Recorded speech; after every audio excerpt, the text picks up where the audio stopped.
ক্রিপ্টোকারেন্সির বাজারে নতুন celebrity stable coin, যার আবির্ভাব 2014 সালে। ডিজিটাল মুদ্রাকে স্থিতিশীল করার লক্ষ্যে এটি চালু করে টিথার লিমিটেড নামের এক মার্কিন কোম্পানি। বলা হয় এটি ডলার পে গড, অর্থাৎ এক স্টেবল কয়েনের দাম $1 সমান।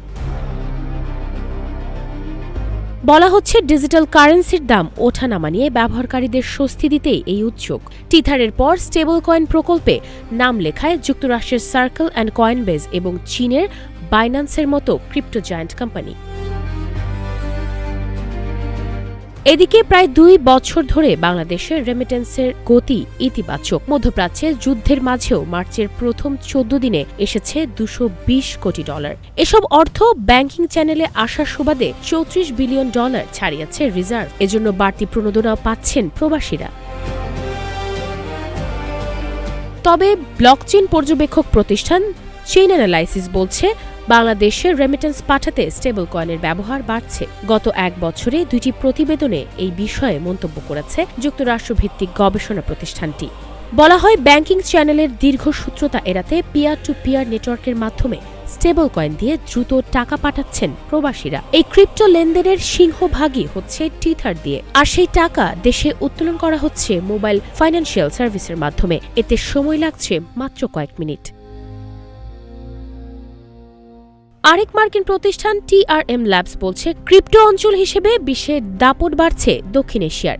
গেল অর্থ বছরে বাংলাদেশে ক্রিপ্টোর গ্রাহকের পরিমাণ বেড়েছে প্রায় 125 ভাগ, যার বড় অংশ স্টেবল কয়েনের মতো P2P নেটওয়ার্কের মাধ্যমে টাকা দেশে পাঠাচ্ছেন। এতে লেনদেনের খরচ কমেছে প্রায় 4 ভাগ।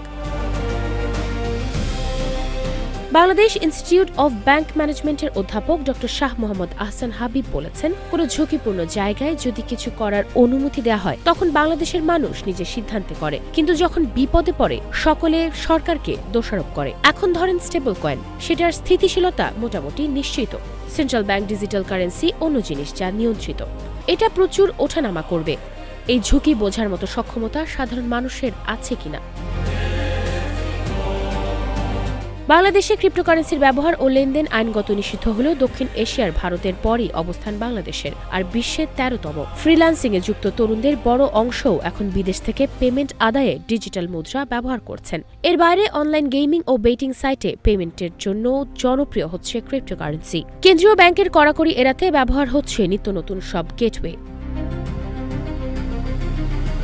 তাহলে কি এটিকে নিয়ন্ত্রণ সম্ভব? জয়তুন বিজনেস সলিউশনের চেয়ারম্যান মোহাম্মদ আরফান আলী বলেছেন, এটার বিপরীতে কিন্তু একটা বিদেশি মুদ্রা বাংলাদেশে ঢুকবে। এখন যদি সমপরিমাণ বিদেশি মুদ্রা না ঢুকে, তখন এটির ব্যাপারে সন্দেহ আছে। এসব বিষয়ে ব্যাংক টু ব্যাংক করতে হবে, কিংবা ওই মানি ট্রান্সফার এজেন্সি থেকে বাংলাদেশে বৈধ ডিলারের মাধ্যমে এটি করতে হবে। আন্তর্জাতিক মুদ্রা তহবিলের রিপোর্টসেও ক্রস বর্ডার পেমেন্টে স্টেবল কয়েনের ব্যবহারের কথা এসেছে। আমদানি রপ্তানি বাণিজ্যে এর ব্যবহারের সংখ্যাও উড়িয়ে দেওয়া হয়নি। স্টেবল কয়েন নিয়ন্ত্রণে আলাদা আইন করার পরামর্শ সংস্থাটির। মায়েশা মাহমুদ, নাগরিক প্রতিদিন।